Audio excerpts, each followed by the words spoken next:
नमस्कार दोस्तों। दोस्तों हाल ही में जंतर मंतर पर जो प्रोटेस्ट हुआ, उस प्रोटेस्ट ने अपना काम कर दिया है।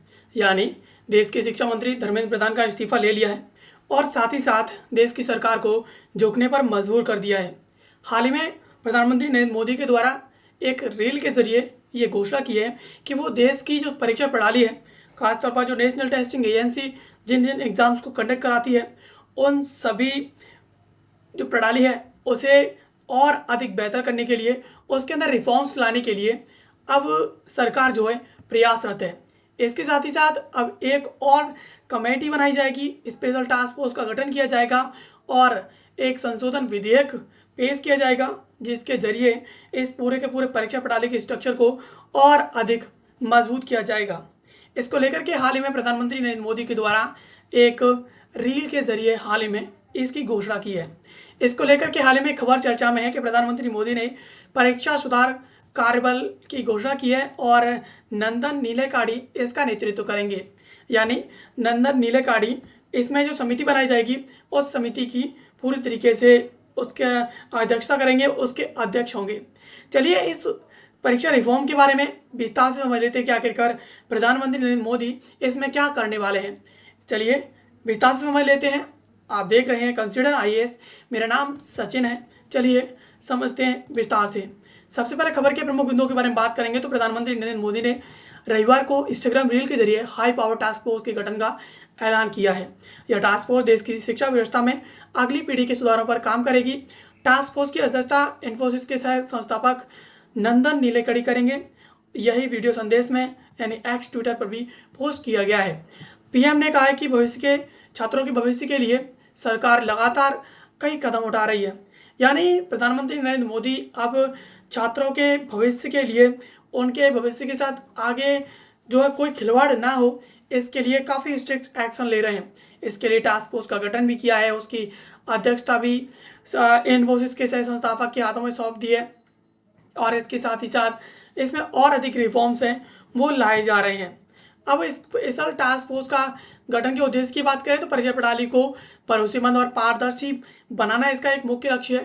टेक्नोलॉजी का अधिकतम इस्तेमाल कर मजबूत एग्जाम सिस्टम तैयार करना इसका एक बहुत बड़ा उद्देश्य है। इसके साथ ही यह टास्क फोर्स खासतौर पर एनटीए की परीक्षाओं में सुधार के सुझाव देगी।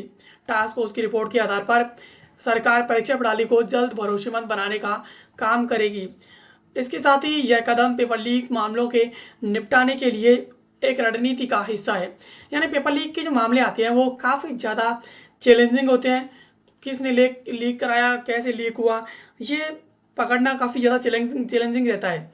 लेकिन पेपर लीक होने के बाद छात्रों का भविष्य के साथ जो उनके साथ जो खिलवाड़ होती है वो असहनीय होता है। इसलिए अब एनटीए के अंदर और अधिक रिफॉर्म्स लाए जा रहे हैं।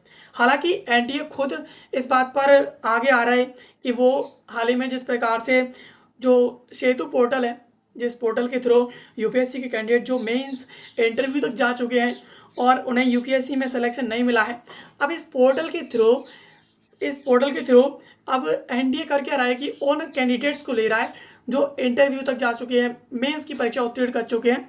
तो उन कैंडिडेट्स को अब एनटीए अपने शीर्ष अधिकारियों में ले रहा है ताकि उन्हें आगे से किसी भी अलग प्रकार की जो परीक्षा में सुधार के लिए जिस प्रकार के अभी वर्तमान में इसके अंदर जो टीम काम कर रही है उस टीम में और अधिक अच्छा एक वर्तमान जेनजी का उसमें व्यू आ सके और ताकि भविष्य में ऐसा कोई भी लीक जो है देखने को ना मिले। अब इस टास्क फोर्स के सदस्यों की बात करें कि ये जो गठन किया गया है उसमें कौन कौन से सदस्य लिए गए हैं, तो इसमें अध्यक्ष है वो नंदन नीलेकाणी, टेक्नोलॉजी एक्सपर्ट एंड इन्फोसिस के संस्थापक हैं। इसके साथ ही इसमें एस सोमनाथ, इसरो के पूर्व चेयरमैन हैं। इसके साथ ही साथ तपन डेका, ये आईबीआई इंटेलिजेंस ब्यूरो के निदेशक हैं और वी कामाकोटी डायरेक्टर, ये आईआईटी मद्रास चेन्नई के डायरेक्टर हैं। इसके साथ ही अनिता कारवाल, ये पूर्व शिक्षा सचिव हैं और अमृत लाल मीणा लॉजिस्टिक एक्सपर्ट है। यानी दोनों के दोनों सदस्य हैं वो लॉजिस्टिक एक्सपर्ट है। तो इस प्रकार से ये जो टीम बनाई गई है वो एक अनुभवी टीम है और ये टीम डिसाइड करेगी कि आखिरकार एनटीए के अंदर कौन कौन से रिफॉर्म्स लाने चाहिए, जो रिफॉर्म्स एनटीए को छात्रों के भविष्य के साथ खिलवाड़ नहीं करने देंगे। और इसीलिए ये एक्सपर्ट्स की टीम है वो बनाई गई है। पेपर लीक का इसके ऊपर जो नया कानून है उसकी बात करें तो सोमवार को संसद में यानी आज के दिन the public examination prevention of unfair means amendment bill 2026 पेश होगा और यह बिल साल 2024 के मौजूदा कानून में संशोधन कर उसे और अधिक सख्त बनाएगा। पेपर लीक मामलों में तेजी से सुनवाई होगी और इसके लिए फास्ट ट्रैक कोर्ट बनाए गए हैं। पीएम मोदी ने कहा है कि छात्रों के भविष्य के साथ खिलवाड़ करने वाले लोग अब जेल में सजा काट रहे हैं। मौजूदा कानून साल 2024 में 3 से 5 साल की सजा और 10 लाख रुपए का जुर्माने का प्रावधान करता है। यानी अब जो रिफॉर्म्स लाए जाएंगे उस कानून के अंदर, जो कानून परीक्षाओं को अच्छे तरीके से करवाता है और उसमें अगर कोई धांधली पाई जाती है तो उस कानून के तहत कार्रवाई की जाती है, तो अब उस कानून में और अधिक संशोधन किया जाएगा और संशोधन करके उसे संसद में पास करवाया जाएगा। और एक बार ये पास हो जाएगा तो पास होने के बाद ये कानून और अधिक प्रभावी तरीके से एनटीए के अंदर सुधार लेकर के आएगा। यह ऐलान पूर्व शिक्षा मंत्री धर्मेंद्र प्रधान के इस्तीफे के अगले दिन आया है। प्रधानमंत्री ने जो धर्मेंद्र प्रधान है उन्होंने शनिवार को अपने पद से इस्तीफा दे दिया है।